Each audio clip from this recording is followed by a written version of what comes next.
Hi YouTube family. Today I want to talk about narcissism and how it relates to mothers and specifically daughters.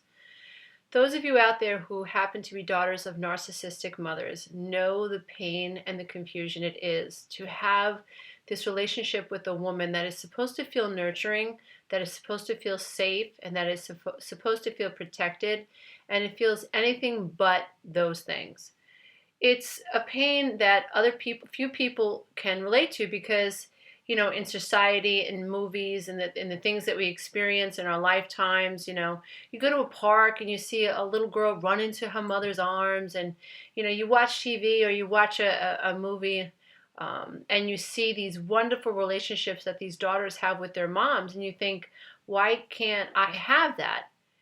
I know growing up, having a difficult relationship with my mother, it was difficult enough to have that be the case, but to not feel like I could talk to anybody about it because they wouldn't understand. They just wouldn't get that my mother was literally one way in front of other people.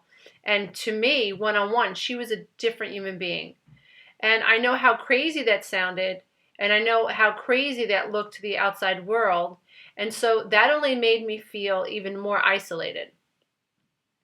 So I wanted to make a video specifically speaking to the daughters out there of narcissistic moms who might feel like all alone, like they're crazy. So a couple of things are going on. A narcissistic mom is generally she uses guilt as a weapon. So we have moms who, on the surface, look like they care about us. So they're constantly calling us and they're constantly asking us questions about what's going on in our life, and they're sort of like, living vicariously through our experience. But they fill us with the sense like we owe them conversation. Like we have to tell them what's going on with our life, even if we don't want to. So they're intrusive mentally, they're intrusive emotionally, they're intrusive psychologically. They just don't know how to leave us alone. Now, what will happen is as we start getting healthy and we start healing the codependent mind in us that mom helped create. And don't forget, codependency is really built on the idea that you should care more about what I think about you than what you think about you. And narcissistic parents are perfect at making children feel like they don't have a right to their own feelings. And so if that was your experience, then you may be codependent today and may even be attracting other narcissists into your relationship. But I wanted to share with you what happens when you begin confronting mom. So let's say, you're in recovery, you're in a coaching program, or you're in therapy, and you begin to understand this idea of boundaries, and that boundaries are very healthy between children and parents, especially adult children and their adult parents. And so let's say you're at a point in your life where you're like, hey, you know what? Mom's being really intrusive. There's just some stuff I don't want to tell her. And so you start saying things like, Mom, I don't want to talk about that. First thing that mom's going to do is she's going to, the nails are going to come out. How dare you speak to me that way after all I've done for you? And she will have a list as long as her arm and maybe even her leg, shooting off how many things that she's done for you and how hard her life has been because of you and how she sacrificed because of you. And you have no idea how difficult her life was with her parents. And you have no idea how difficult her life was with your father. And again, what is mom doing? Just pay attention to the technique. What mom is trying to do is still get you to worry more about what she thinks about you than what you think about her. Now, as long as you don't fall into that trap, you're good. As long as you observe mom. So what I want you to do is really play with detachment. And this is one of the keys to recovery that I teach in my workshops, is detach from that. So you have a conversation with mom. Go in an adult. Don't go in her kid. Don't go in her child. Get out of the amygdala, which is where your patterning is, and get to the frontal lobe. So before you call your mom, or before you see the cell phone rings, it says mom, just tap on your forehead. I am not a child. I am not 7. She's not the boss over me. I am not a child. I am not a child. She is not the boss over me, and I can be myself. I can be myself. Then answer the phone. That really helps you get centered here. You know, it helps to activate the frontal lobe, and it helps you get out of the pattern of the amygdala.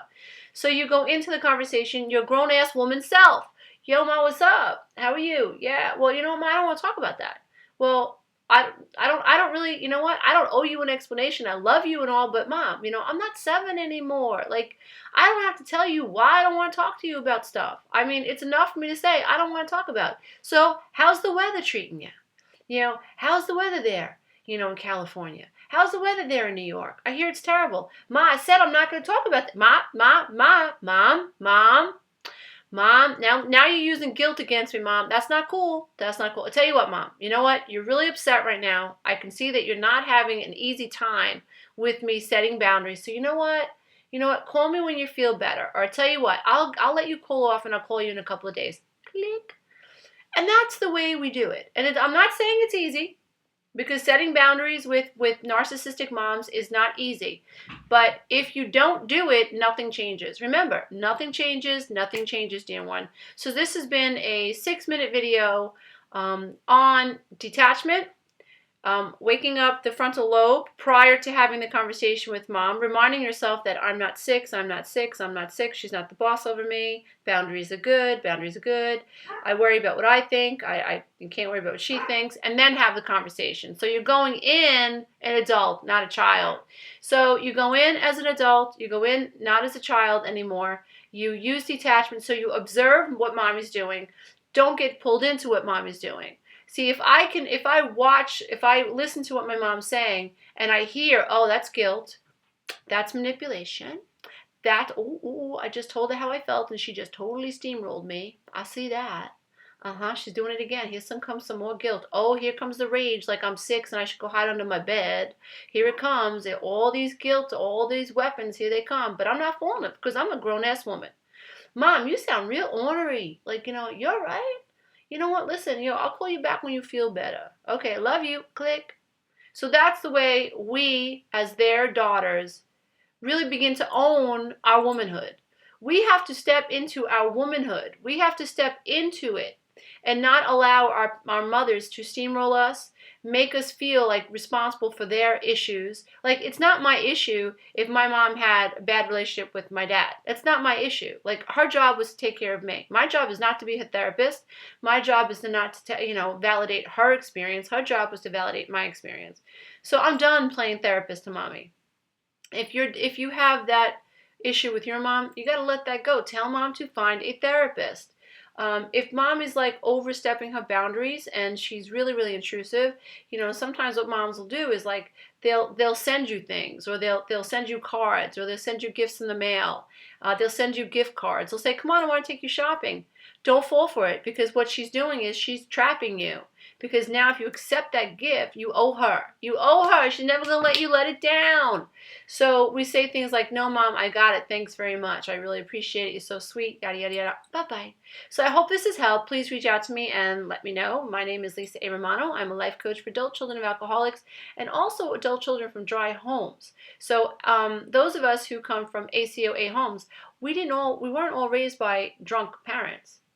If you came from a home where you felt invisible, or that you had no rights to yourself, and that there were no boundaries in your home, if your parents pit you against your siblings, if Mom and Dad were in codependent relationships, you qualify as an ACOA. So I welcome you to my family. Please check out my Google Plus page, Adult Children of Alcoholics Moving On, Stuck in the Past No More. Please check out my books at Amazon.com and Audible.com, The Road Back to Me, My Road Beyond the Codependent Divorce, Loving the Self-Affirmations, and Quantum Tools to help you live your life now, heal your life now. And I'm working on my 5th book currently. Teleclass is coming up March 7th. I think I have 2 seats left, and I'll be talking to you guys soon. www.healingselfesteem.com and www.adultchildofalcoholiclifecoach.com. Talk to you soon.